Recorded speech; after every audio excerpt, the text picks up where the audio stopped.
রং খেলার দিন আমি বুঝতে পারতাম মা কতটা যত্নশীল ছিলেন। গত বছর যে জামা প্যান্টগুলো পরে রং খেলেছিলাম থেকে ঠিক সেগুলোই বের করে রেখেছে। পোটলা থেকে বের করা এই প্যান্টের হুকের সমস্যা নেই, কেননা বহুদিন আগে এগুলোর হুক খসে যাওয়ার পরে দড়ি দিয়ে কোমরের সাথে বাঁধার মায়ের নিনজা টেকনিকে এগুলো চলছে।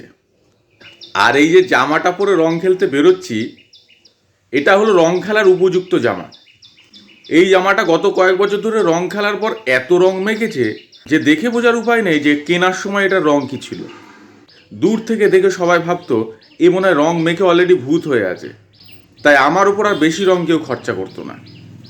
সে সময় অবশ্য এখনকার মতো নিজের মুখে নিজে রং মেখে নিয়ে ইনস্টাগ্রামে পোস্ট দেওয়ার রীতি ছিল না।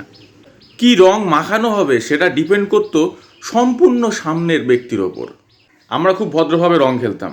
সকালে পায়ে আবির দেবো এই অছিলায় গেট খুলিয়ে শেষে পটল রং মাখিয়ে শেষ করতাম। সব থেকে অবাক করা বিষয় ছিল এই যে এতক্ষণ কষ্ট করে যাকে রং মাখালাম, যে কোনো মতেই রং মাখবে না, সে রং মাখার পরেই ঘরশত্রু বিভীষণ হয়ে গিয়ে পাশের ভুলুদের বাড়ির ভেতরের কোন গেটটা খোলা থাকে সেটা সবার আগে জানিয়ে দিত।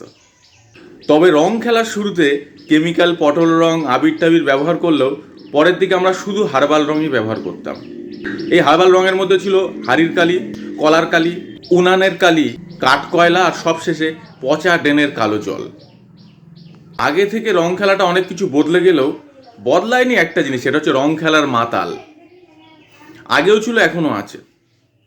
সে বছর রং খেলা দিন দুপুরবেলা বচনদা দেখি ল্যাম্পপোস্টে আলোটা জ্বালাচ্ছে আর নেবাচ্ছে, জ্বালাচ্ছে আর নেবাচ্ছে। জিজ্ঞেস করলাম, বচনদা কি হলো দাদা?